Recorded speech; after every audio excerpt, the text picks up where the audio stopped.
O que significa edificado sobre o fundamento dos apóstolos?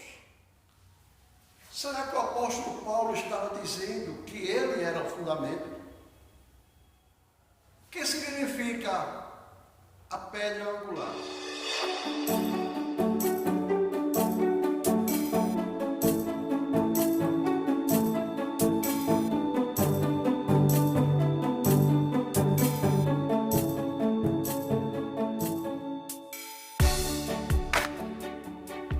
A paz do Senhor, meus amados irmãos, graças a Deus por mais esta aula que o Senhor nos concede. Semana passada estudamos sobre a união entre os gentios e os judeus, que Cristo é a nossa reconciliação. E hoje estudaremos a lição de número 8, que nos diz: edificado sobre o fundamento dos apóstolos e dos profetas. Glória a Deus, irmãos. O nosso textuário diz: edificado sobre o fundamento dos apóstolos e dos profetas, de que Jesus Cristo é o principal, a principal pedra de esquina. A verdade prática nos diz: Jesus Cristo é a pedra basilar da igreja, que está edificada por meio dos ensinamentos dos apóstolos e do testemunho dos profetas. A nossa leitura bíblica em classe encontra-se em Efésios capítulo 2, versículo 20 ao 22, e Mateus capítulo 7, versículo 24 ao 27, que nos diz assim: edificados sobre o fundamento dos apóstolos e dos profetas, de que Jesus Cristo é a principal pedra de esquina, no qual todo o edifício bem ajustado cresce para templo santo no Senhor, no qual também vós juntamente sois edificados para a morada de Deus no Espírito. Todo aquele, pois, que escuta estas minhas palavras e as pratica, assemelhá-lo-ei um homem prudente que edificou a sua casa sobre a rocha. E desceu a chuva, e correram os rios, e assopraram ventos, combateram aquela casa, e não caiu, porque estava edificada sobre a rocha. E aquele que ouve estas minhas palavras e não as cumpre, compará-lo-ei ao homem insensato, que edificou a sua casa sobre a areia, e desceu a chuva, e correram os rios, e assopraram ventos, e combateram aquela casa, e caiu, e foi grande a sua queda. Glória a Deus. O nosso objetivo geral nos diz ensinar que Cristo é a base da igreja e estamos alicerçados na doutrina dos apóstolos e no testemunho dos profetas. O nosso primeiro objetivo específico diz explicitar que no Antigo Testamento Deus habitou no tabernáculo e no templo, mas que no Novo habita em nós por meio do seu Espírito Santo. O segundo objetivo específico diz apresentar o fundamento da igreja como a doutrina dos apóstolos e testemunho dos profetas. Nosso terceiro objetivo, refletir que somos templo do Espírito Santo e devemos viver em santidade. O nosso primeiro tópico nos fala um edifício espiritual. Primeiro ponto, o santuário judeu. Segundo ponto, o santuário cristão.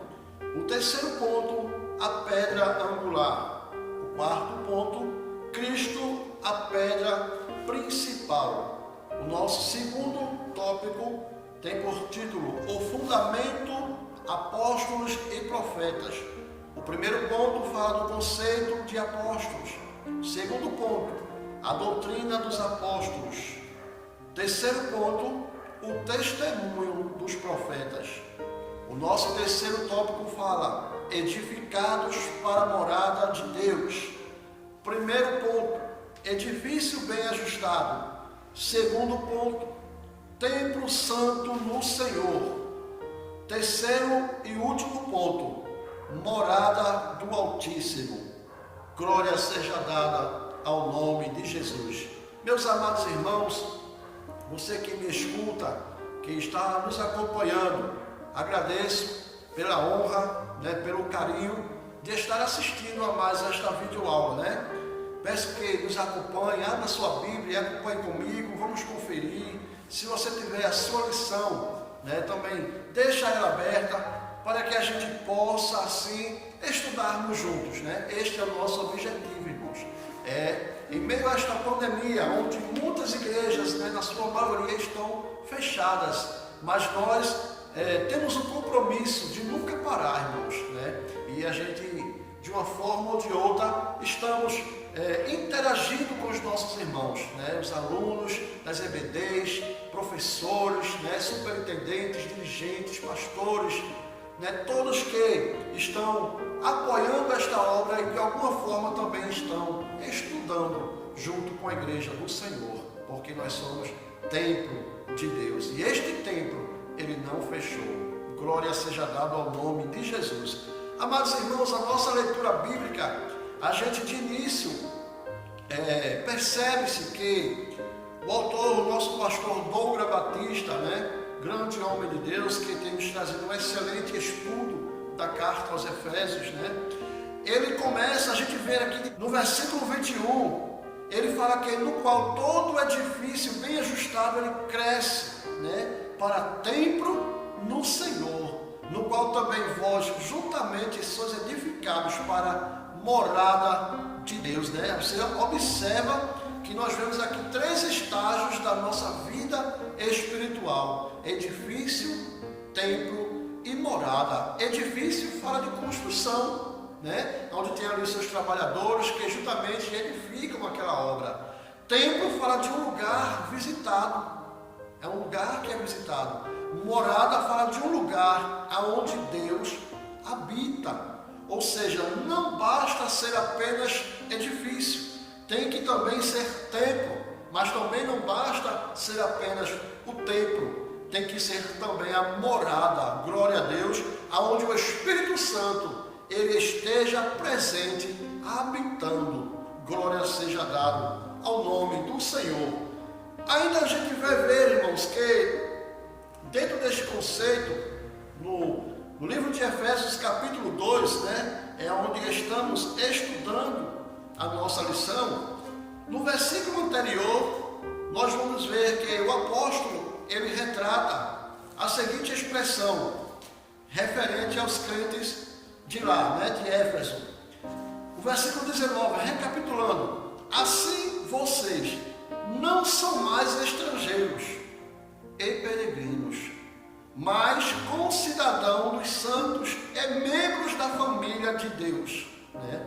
Você vê que ele atribui esta questão de cidadania, né, de moradia. A gente estudou em lições passadas a questão de o não direito, né, de não poder compartilhar juntos, de não poder adorar ao Senhor junto. Havia uma divisão, havia uma separação, e ele relembra este fato dizendo isto, que agora não são mais estrangeiros, nem tampouco peregrinos, ou seja, estrangeiros, aqueles que moram ali, né, residem naquele lugar, mas não pertencem ali, eram gentios, e os peregrinos, aqueles que estavam de passagem, que também não pertencia àquele lugar. Então ele começa dizendo que vocês agora são concidadãos. E quando a gente fala de concidadãos ou cidadãos daquele lugar, daquele país, né, nós vamos ver que o cidadão ele passa a ter direitos,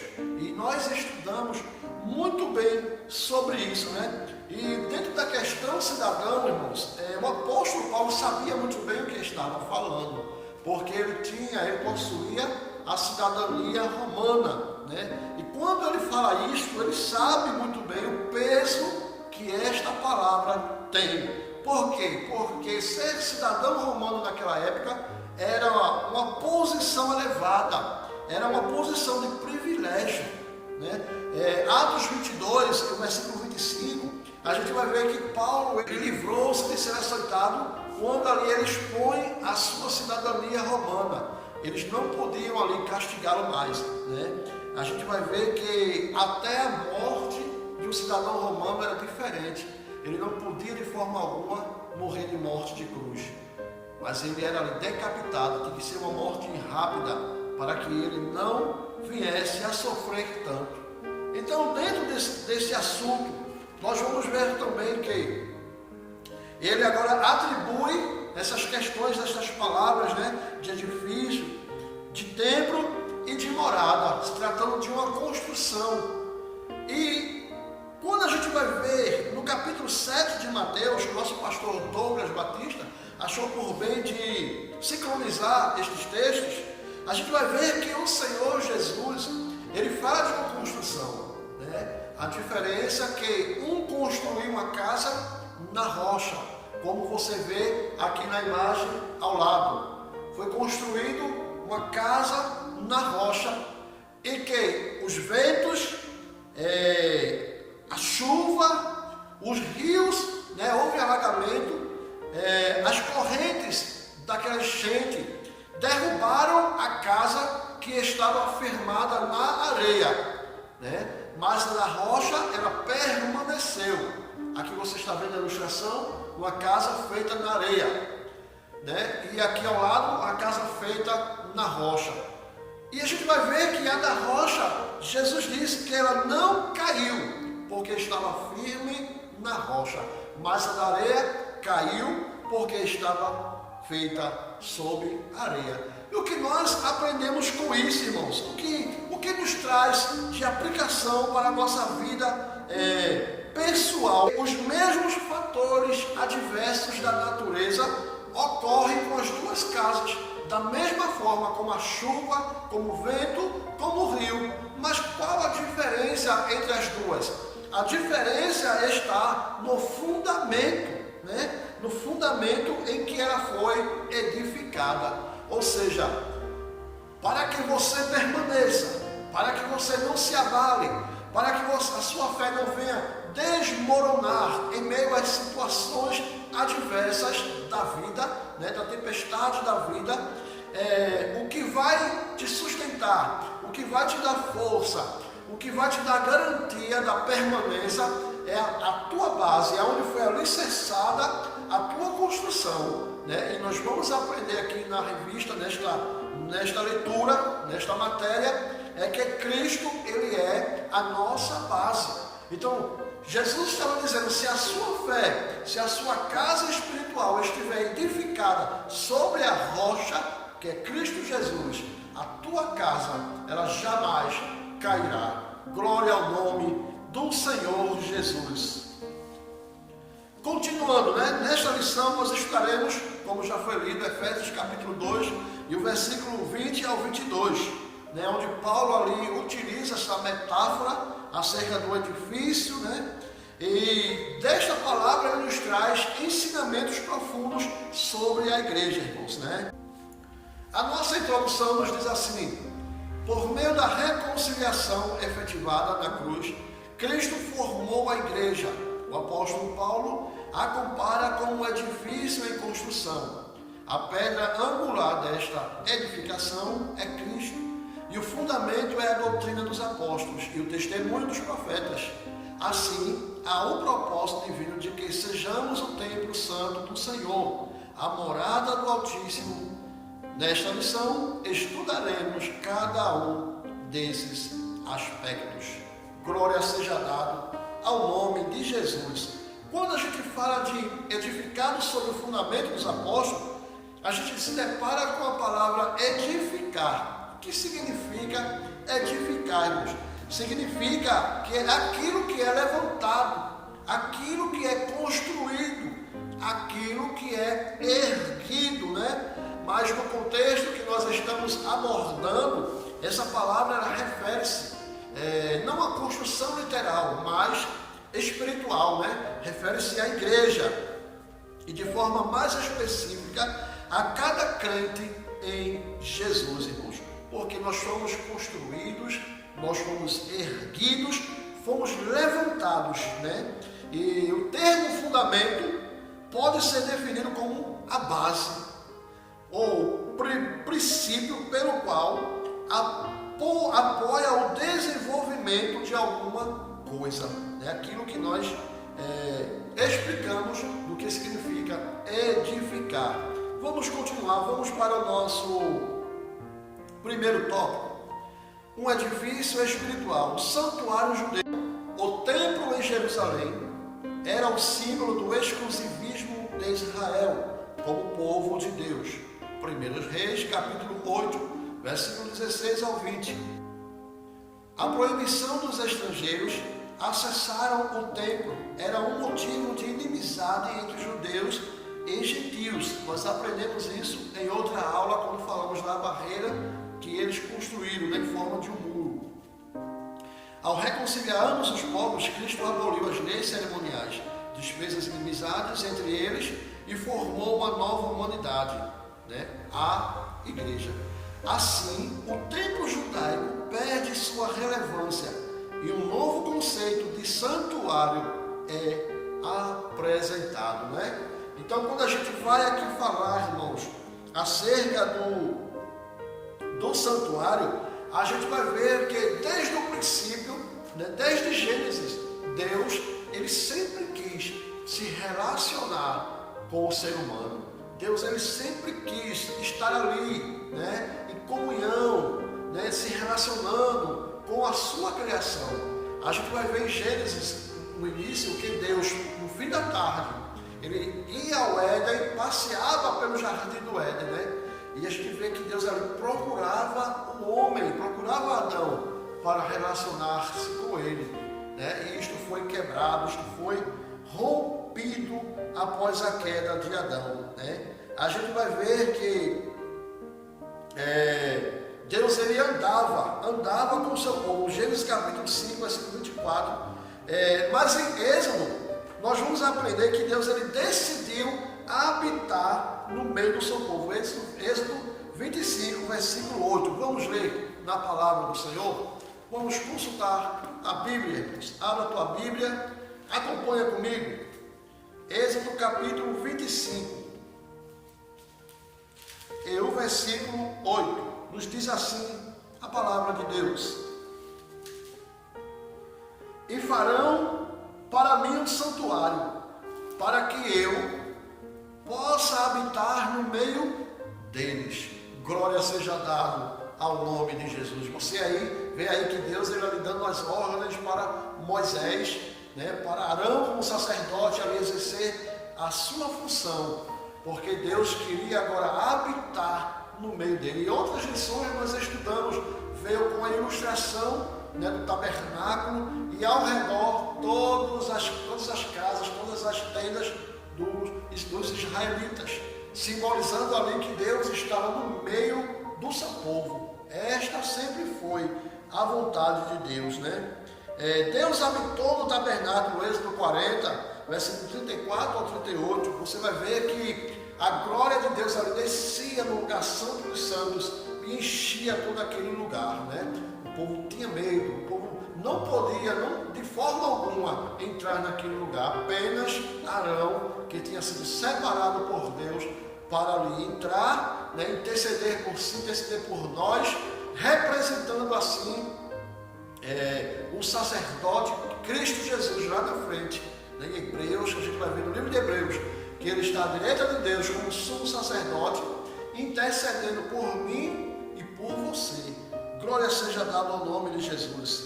Mas só que a gente vai ver em 1 Samuel capítulo 4 que os pecados de Israel obrigaram com que a glória ela fosse embora daquele lugar, ela fosse embora do lugar santo dos santos, porque Deus, ele de forma alguma, ele tolera o pecado, Ele ama o pecador, mas aborrece o pecado. O que acontece, irmãos? Posteriormente, lá em 1 Reis, capítulo 8, versículo de 1 a 11, você vai ver que Deus, novamente, ele passa a habitar no templo, Davi queria construir o templo, mas Deus disse, não, a você não está permitido, Mas a Salomão, este sim, Deus deu a ele o privilégio, irmãos, de erguer ali o templo do Senhor, E Deus ali passou a habitar naquele lugar. Mas, infelizmente, Israel voltou a pecar. Se você acompanhar, tiver o livro do nosso comentarista Hernandes Dias Lopes, o livro de Efésios, você vai ver todo este comentário, ponto a ponto, passo a passo. Muito boa esta obra, né? E quando Israel ele volta a pecar novamente, irmãos, a glória de Deus, ela vai embora novamente. Ezequiel 10, 18 e 19, né? E o que acontece com isso? A glória de Deus agora, a presença de Deus agora, ela passa a habitar, irmãos, na igreja, né? A gente vai ver que o próprio Jesus foi um tabernáculo de Deus aqui na terra. Oh, glória a Deus! A Bíblia vai dizer que em João capítulo 1, que o apóstolo João, né, discípulo João, ali ele disse assim: o verbo se fez carne e habitou entre nós. Oh, glória a Deus! E vimos a sua glória, como a glória unigênita do Pai. Glória ao nome de Jesus, irmãos. João 1 e 14. Hoje, por intermédio do Espírito Santo, Deus habita na igreja, o templo de Deus. Vamos ver 1 Coríntios, capítulo 6, 19 ao 20. Abra comigo a sua Bíblia e vamos acompanhar esta leitura. 1 Coríntios, capítulo 6, versículo 19 ao 20, diz assim: será que vocês não sabem que o corpo de vocês é o santuário do Espírito Santo que está em vocês e que vocês receberam de Deus e que vocês não pertencem a vocês mesmos, porque vocês foram comprados por preço? Agora, pois, glorifique a Deus no corpo de vocês. Oh, glória a Deus! Que privilégio, irmãos! Somos agora o santuário de Deus, como na leitura o apóstolo diz, né? Na qual todo edifício cresce para templo santo no Senhor. Oh, aleluia! Glória a Deus! Vamos continuar, irmãos. Vamos no segundo ponto falar do santuário cristão. Os que pertencem a Cristo são comprados e são comparados a um edifício onde Deus habita, né, em espírito. A gente vai ver quando Jesus ali ele tem um diálogo com a mulher samaritana, a gente vai ver que há ali um certo conflito da parte da mulher, né, com Jesus em relação ao lugar de adoração. Ela levanta essa questão dizendo que vocês dizem que é em Jerusalém que tem que adorar, né? Nós, samaritanos, dizendo que é em Samaria. Aí Jesus responde dessa forma, dizendo: vai chegar o tempo que nem em Jerusalém e nem em Samaria vocês adorarão a Deus, mas adorarão ao Pai em espírito e em verdade, porque Deus é espírito. Oh, glória a Deus! Jesus referia-se ao templo, ao santuário que é você, que é eu. Glória seja dada ao nome de Jesus. Vamos continuar. Vamos falar agora acerca a pedra angular. Terceiro ponto, vai nos dizer assim: na arquitetura antiga, a construção de um edifício requeria uma pedra angular. Ela é traduzida como a pedra mais importante ou pedra principal. E ela era posta no canto do prédio para sustentar o alicerce, né? Toda a estrutura e manter as paredes em linha certa. Amados irmãos, o próprio comentarista aqui ele vai dizer que havia pedras naquela época, nas construções antigas, né? Que ela chegava a medir 12 metros de comprimento, né? Chegavam a ser enormes. E aquela pedra, não era qualquer pedra, não poderia ser qualquer tipo de pedra para colocar ali e lançar no fundamento daquela construção, de forma alguma.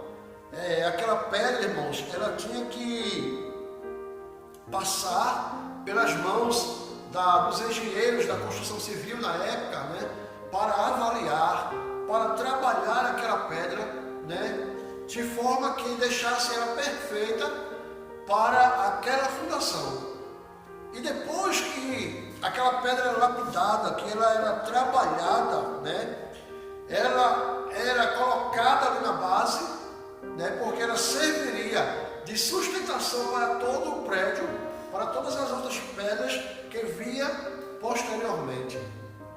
Além disso, além daquela pedra angular, né, aquela pedra de sustentação servir para apoiar todo o peso, ela também era angular, ou seja, ela ficaria numa esquina que uniria tanto uma parede como a outra parede. Ela fazia ligação de duas paredes, irmãos. Hoje, nos tempos modernos, nós vemos essas construções, os cinturões, né, nas bases, os concretos na base ali, e as colunas, os pilares, não é isso? Onde tem a mesma função de unir uma parede com a outra. É nisto Jesus, né, aqui o apóstolo Paulo usa essa metáfora para referência a Cristo como fundamento da sua igreja, né? E que esta união de uma parede com as outras significava do mesmo modo a união, a unificação, né? A unidade, aliás, a unidade dos gentios para com os judeus. Então, aqui na corrigida vai dizer que ela era uma pedra de esquina, né? E quando a gente vai ver, irmãos, a referência à pedra de esquina, por que pedra de esquina? Né? A gente aprende que ela fica numa quina da parede, não é isso? E quando a gente vai para esse contexto, pedra de esquina, é porque ela era uma pedra de referência, né? Uma pedra perfeita, onde todos iam ver, todos iam observar e identificar a sua natureza. Oh, glória a Deus! Aprendemos que Cristo, Ele é a pedra angular, a pedra principal que sustenta a sua igreja, né? Quando falamos de pedra angular e referente a Cristo, nós estamos falando da estabilidade da igreja, de algo, né, que tem sustentação, de algo que não se abala, de algo que não é frágil, né? E diante disso, todas as demais pedras que somos nós descansam nele. Segundo, Cristo é quem estabelece as diretrizes da igreja. Glória a Deus.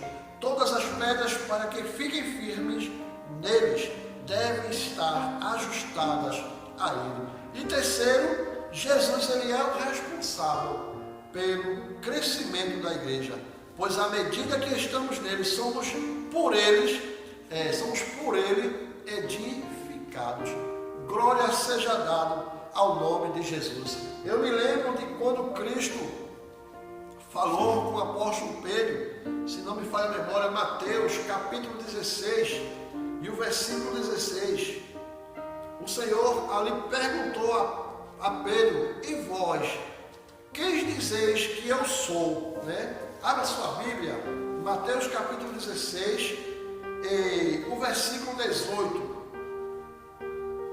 Também eu lhe digo que você é Pedro, e sobre esta pedra edificarei a minha igreja, e as portas do inferno não prevalecerão contra ela. Oh, glória a Deus, né? Quando Pedro diz assim: tu és o Cristo, o Filho do Deus vivo, e Jesus diz para ele: não foi a carne nem o sangue quem te revelou, mas o Espírito, né?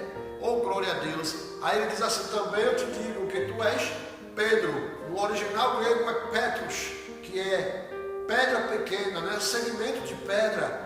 E ele diz assim: sobre esta pedra, ele atribui agora a si, irmãos, e não a questão de Pedro. Não era Pedro que estava fundamentando a sua igreja. E sobre esta pedra, né, a diferença da linguagem grega, Petros e pedra, né, se chama rocha, né, uma rocha.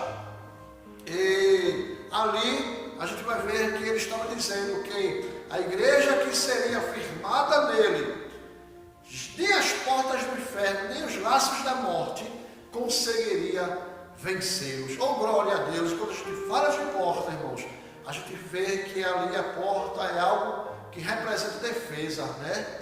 Defesa, está ali para a proteção de uma casa. e ele está dizendo que as portas do inferno não prevalecerão, ou seja, a igreja ela tem o dever de partir para cima e derrubar as portas. Oh, glória a Deus, louvado seja o nome de Jesus. Vamos continuar, irmãos. Vamos para o nosso segundo tópico, né? Vai nos falar sobre o fundamento dos apóstolos e profetas. O conceito de apóstolos, né? Aqui vai estar a resposta da pergunta que eu fiz no início, né? O que significava edificados no fundamento dos apóstolos. Seria Paulo, o apóstolo São Paulo, a fundação, né? Aquilo que seria fundamento. Aqui nós vamos ter a resposta desta pergunta, né? O termo grego apóstolos é usado para enviado ou mensageiro. O apostolado é centrado na natureza da missão de Cristo, que foi enviado para ser o Salvador do mundo. Nos evangelhos, Mateus, Marcos e Lucas usam o termo quando se refere aos 12 escolhidos por Jesus, né? Ou seja, amados irmãos, é uma referência àqueles que foram escolhidos a dedos por Jesus para serem enviados, né? Apóstolos aqui é uma referência exclusiva aos 12 discípulos, né? E posteriormente o apóstolo Paulo se enquadra também neste contexto. Então, sendo assim, irmãos, os apóstolos eles são aqueles que foram comissionados por Cristo para a igreja primitiva, né? E a mensagem de Cristo, o fundamento.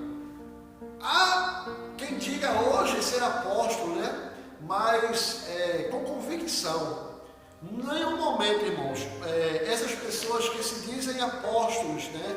Hoje, jamais, irmãos, eles terão o mesmo grau de inspiração no passado, né? A gente vai ver que em Atos capítulo 2, e o versículo 42, diz assim a palavra do Senhor.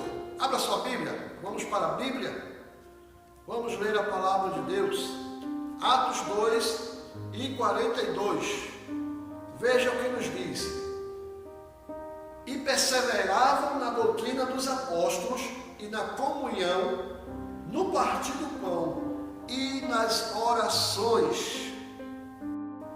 Ainda vamos ler Atos capítulo 4, versículo 13, que nos diz assim: ao verem a ousadia de Pedro e João, sabendo que eram homens iletrados e incultos, ficaram admirados e reconheceram que eles haviam estado com Jesus. Olha que coisa linda, né? Glória a Deus.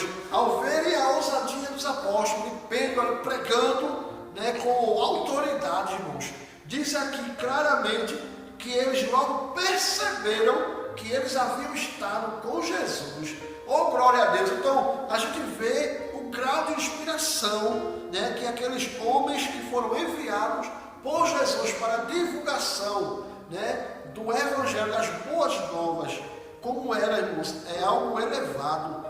Então, o que falar de hoje, né, dos apóstolos? Hoje existem muitos homens de Deus, claro, homens santos, homens compromissados com a igreja, homens compromissados com a obra, com o reino de Deus, né? Existem pastores, evangelistas, presbíteros, diáconos, auxiliares, todo o ministério, mas eles nunca chegarão ao mesmo grau, né? À mesma altura que os apóstolos do Senhor Jesus. Por quê, irmãos? Porque ali foi algo exclusivo, né? Foi algo que não houve interferência na questão doutrinária, de forma alguma. Eles ouviram, eles viram e assim deram continuidade. E hoje Deus usa grandemente os seus homens, né, os seus vasos, mas de forma reveladora, né? Pela revelação do Espírito Santo, pela inspiração, pela unção. Desta forma, irmãos, né? Você vê que os apóstolos em si ficou relatado a palavra de Deus, a Bíblia Sagrada, o canon foi construído, né? E hoje não é mais assim. Hoje é pela revelação que Deus, que o Espírito Santo, usa os seus servos para o crescimento do reino. Amém, meus irmãos? Vamos continuar. Segundo ponto, a doutrina dos apóstolos, né? Vamos responder a questão da pergunta do início. Embora não se possa desassociar das pessoas o ofício que ocuparam, o que constitui o fundamento da igreja não são os apóstolos em si, mas a doutrina que eles ensinavam, ou seja, as escrituras, aquilo que eu acabei de ler. E eles perseveravam, né, na doutrina dos apóstolos. Cristo foi o fundador, Cristo foi o alicerce, né? E os apóstolos, os construtores, aqueles que deram continuidade a uma obra. É lançado ali a base de uma casa, né, nos dias modernos, é lançado ali o cinturão, e logo após o cinturão, a construção é feita agora pelos tijolos, né? E em cada esquina é levantado ali aqueles pontos de ligação, né, de início do segmento da parede, né? Então, que conhecemos hoje na linguagem da construção civil, as cabeças da parede ali levanta-se com plumo, né, e estica a linha de uma ponta a outra para depois os tijolos ali dar segmento, vindo daquele ponto de início, né, das cabeças ali dos tijolos das paredes. E era essa a missão dos apóstolos, né? Cristo lançou o fundamento e eles como cabeças ali agora dando continuidade à construção. E nós estamos também participando, irmãos. Somos tijolos ali nesta construção. Oh, glória a Deus! Louvado seja o nome de Jesus, né? 2 Timóteo 3:16. Vamos ler a palavra de Deus. 2 Timóteo capítulo 3:16. Diz assim a palavra do Senhor: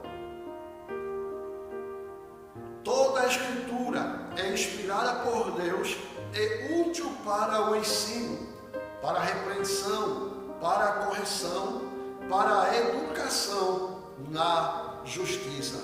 Glória a Deus. Vamos continuar.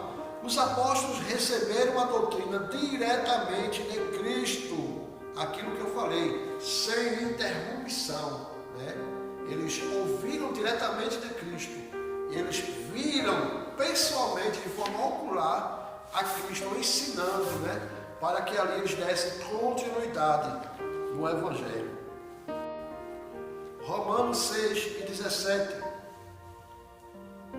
Mas graças a Deus, que tendo sido escravos do pecado, vocês vieram a obedecer de coração a forma de doutrina a que foram entregues, né? Glória seja dado ao nome de Jesus. E a gente vai ver isso, se não me falha a memória, em Coríntios, quando o apóstolo Paulo diz assim: eu recebi do Senhor o que também vos dei, né? Ele ali identifica-se como que a autoridade de um apóstolo, né, que recebeu da parte de Deus a inspiração, a revelação, para dar também prosseguimento. Assim como não se pode mexer na pedra angular, depois de colocado o alicerce, igualmente o fundamento da igreja não pode ser violado. Acerca disso, o Senhor Jesus asseverou: as minhas palavras não hão de passar, né? Glória seja dada, irmãos, ao nome de Jesus. O terceiro ponto nos diz assim: o testemunho dos profetas, né? A palavra grega prófetes significa proclamador e intérprete da revelação divina. A ordem da frase em Efésios 2:20, apóstolos e profetas, identifica ou indica tratar-se dos profetas da igreja e não as do Antigo Testamento. Ou seja, aqui profeta, né, o nosso pastor Douglas Batista, ele faz uma atribuição àqueles que recebem a revelação, a inspiração da palavra e a se transmite para a igreja uma palavra profética, irmãos. É aqueles que proclamam sem distorção, né, ou quebra de princípios a palavra de Deus. Amém, meus irmãos? Eles prefazem, né? Eles dizem aqui que eles perfazem o alicerce da igreja. Falando pelo Espírito Santo de Deus, né? A gente vai ver em 1 Coríntios 3 e 11, acompanhe comigo, muito importante. 1 Coríntios 3 e 11, o apóstolo Paulo, ele exorta em relação a isso, irmãos. Ele diz aqui: porque ninguém pode lançar outro fundamento além do que foi posto, o qual é Jesus Cristo, né? Aqui em Efésios 2 e 20, ele diz que edificados no fundamento dos apóstolos, né? Ele não está dizendo aqui que são eles o fundamento, não, mas eles estão seguindo o mesmo patamar de Cristo, as orientações de Cristo, a revelação de Cristo, aquilo que eles ouviram e viram, estão passando para a igreja, e a igreja permanece seguindo estes princípios, né? Paulo ali refere-se a ele e aos demais como pedras, como eu falei, como eu bem coloquei a questão de levantar as cabeças das paredes, né? Ele refere-se a tijolos também, participantes daquela edificação, né? E aqui em 1 Coríntios 3 e 11, aqui é uma referência a construtores. Os irmãos entenderam? A construtores, ou seja, aqueles que posteriormente poderão vir também construir. Você está entendendo, irmãos? Para que vocês compreendam, eu vou explicar de uma maneira mais detalhada, né? De repente, o pedreiro que começa a sua construção, os seus alicerces, e levanta ali a cabeça, né, das paredes, mas de repente, por algum motivo, ele sai, abandona a obra, e ali é contratado um outro pedreiro, né, que ele tem que seguir, segundo as normas dirigidas pelas regras da construção civil, irmãos, da engenharia civil, tem que seguir o mesmo padrão da planta. Ele não pode alterar, eles têm que seguir o mesmo padrão, entendeu? Então eles têm a obrigação de dar o mesmo seguimento naquilo que foi fundado, naquilo que foi estudado, que foi medido, né? Para que tudo ocorra perfeitamente bem. Ele não pode fazer da forma de, mas eu não sei trabalhar dessa forma, a minha forma de trabalhar é dessa, então eu vou fazer do meu jeito. Não dá certo, não é permitido, tem que continuar da mesma maneira. E o apóstolo Paulo aqui faz uma referência a isso, né? Porque ninguém pode lançar outro fundamento, né? Ou seja, desconstruir aquilo que eles construíram, né? Com tanto sacrifício, com sangue, com lágrimas, né? E chegar outro e lançar agora outra construção, ou seja, outra espécie de doutrina, de argumento, irmãos. Então, que possamos permanecer naquilo que nós aprendemos da parte de Deus, né? Eu lembro-me que certa vez, aqui mesmo no capítulo 3, Paulo ele exorta, ele chama a atenção de um grupo partidário que estava vendo ali em Coríntios, né? Teve uns que diziam assim, eu sou de Apolo, né? Apolo é o pregador, Apolo é o sábio, né? Outros grupos diziam assim, não, eu sou de Paulo, porque Paulo prega muito bem, Paulo tem uma teologia, né? E outros diziam, eu sou de Cristo, né? Paulo ali, ele repreende de forma até dura, irmãos, quando ele dirige a palavra para ele, diz assim, por acaso foi Paulo que morreu por vocês na cruz? Né? Quem é Paulo? Quem é Paulo? Né? Para que vocês estejam aí com essas dissensões doutrinárias, esse segmento aí, né, irmãos? Então a gente vai ver que muitas pessoas às vezes defendem a unhas e dentes pensamentos ideologias humanas, né? De pessoas que vêm com tipos de ensinamentos diferentes, brigam por esta causa, por esta razão, e se defendesse tanto assim a Cristo, seria muito melhor, não é verdade, irmãos? Então vamos continuar com a palavra de Deus.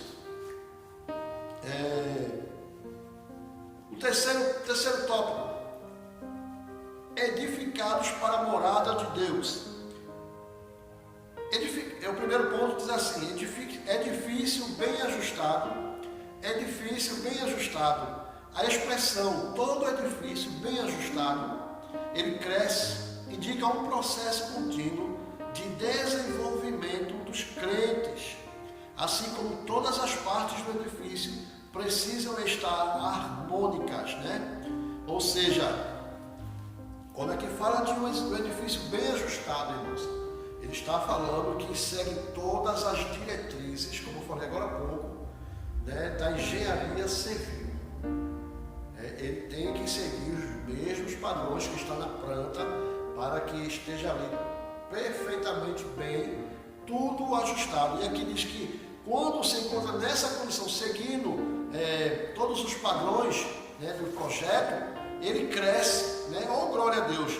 E aqui ele atribui agora, né, de forma espiritual, somos nós, os cristãos, que precisamos crescer de forma harmoniosa, de forma ajustada, seguindo os conselhos, seguindo as doutrinas, os ensinamentos, irmãos, né, de forma única, né, com união, para que todos nós possamos crescer bem, crescer de acordo com a palavra de Deus, não inchar, né, mas eu falo crescer bem, irmãos.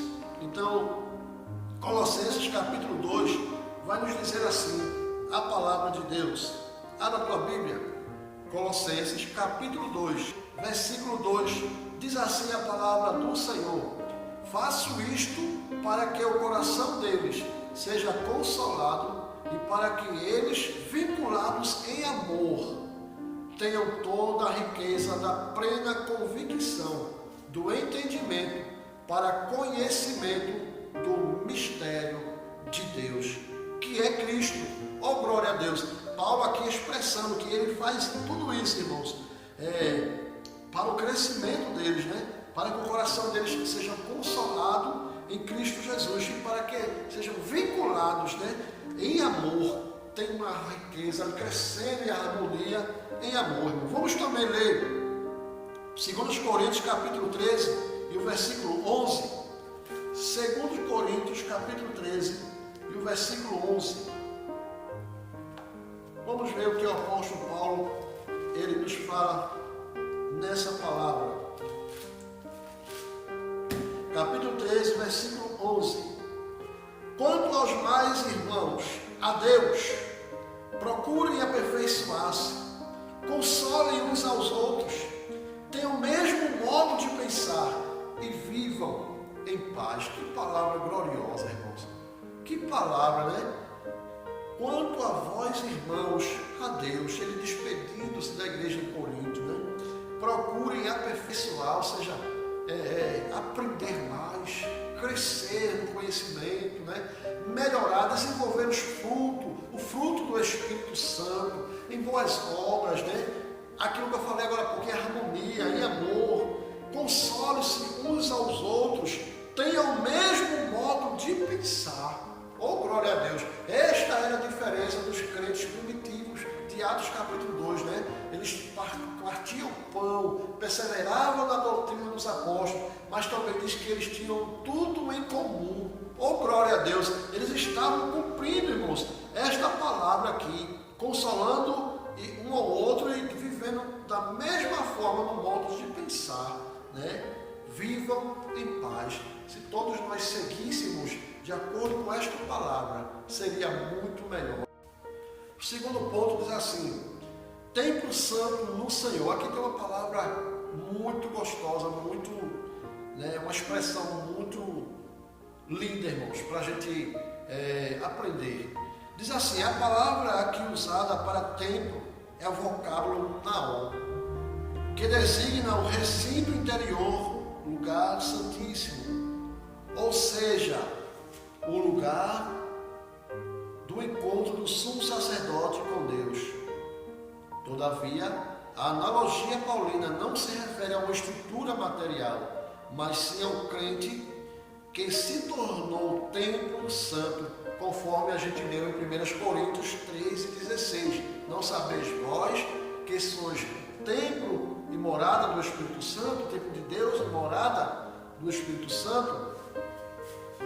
Ou seja, quando a palavra naon, ela designa um recinto interior, a gente aprendeu, sabe muito bem que o lugar santo dos santos, né, do tabernáculo antigo, do templo antigo, era o local aonde Deus se manifestava, onde a glória de Deus estava presente, né? Ou seja, quando a palavra não, ela é aplicada, irmãos, não falamos de algo terrestre, né? Não falamos de templo físico feito por mãos de homens, mas é uma referência ao que se passava lá dentro do lugar santo dos santos.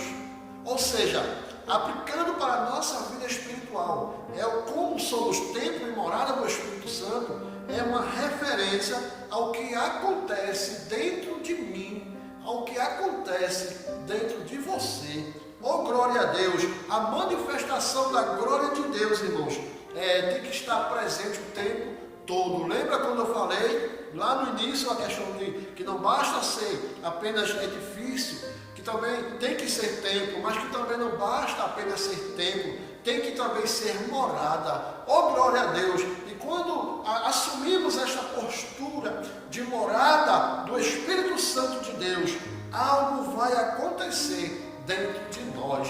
Oh, glória a Deus! Oh, aleluia! Nós podemos sentir a alegria do Espírito Santo, a alegria de Deus, irmãos, dentro de nós, porque Ele habita dentro de você e dentro de mim. O terceiro e último ponto diz assim: morada do Altíssimo. No Antigo Testamento, a expressão morada de Deus fazia alusão ao tabernáculo e depois ao templo israelita. Indicava lugar de habitação permanente e de comunhão íntima. Como já vimos, o crente tornou-se templo santo no Senhor. E isso indica que Deus habita em nós por meio de seu Espírito. E qual tal afirmação ratifica o ensino apostólico de que? O ensino apostólico de que Deus não habita em templos feitos por mãos de homens. Atos 17 e 24. Ele reside individualmente dentro de cada cristão, glória a Deus, bem como no corpo inteiro de crentes, a igreja formada por judeus e gentios, né? João 14, 23, 1 Coríntios 13, 16, né? Ou seja, precisamos, irmãos, este deveria ser o nosso objetivo. Este é o nosso objetivo, de fixar isso na nossa mente, no nosso coração, e sempre lembrar que nós somos o templo de Deus, né? Em meio a isso que está acontecendo, estamos distantes um do outro, né? Sem poder estar de forma presencial nos templos, né? Porque existem regras, existem decretos, né? Proibindo aglomerações. Mas aí a gente nos conforta com esta palavra estudada nesta noite. Oh, glória a Deus! Em saber que a presença de Deus, irmãos, eu não necessito de 4 paredes para sentir esta presença, né? Que não é só 4 paredes que Deus vai estar, mas é em mim e em você. Oh, aleluia! Você pode estar na praça, você sente a presença de Deus. Você pode estar no ônibus, você sente a presença de Deus no seu trabalho, na escola, onde você estiver. Oh, glória a Deus! Você carrega a presença de Deus dentro de você, porque você é um tabernáculo. Nós precisamos, irmãos, perceber a manifestação da presença de Deus em nós. Glória seja dada ao nome de Jesus. Termino aqui, irmãos, concluo aqui o nosso estudo, né? Espero ter sido útil nesta matéria com os meus irmãos, né? Ore pela minha pessoa, para que Deus venha abrir, iluminar a minha mente, né? Me dá o espírito de revelação, espírito de sabedoria, como Paulo disse no início da lição que nós estudamos. Era esta a oração, né? Era esta a intercessão de Paulo pelos crentes de Éfeso. Amém, meus irmãos? Gostaria de mandar um abraço, né, ao nosso presbítero, aos nossos pastores locais, nossos pastores presidentes, que têm estado conosco nesta batalha, intercedendo por nós, né? A todos os meus irmãos.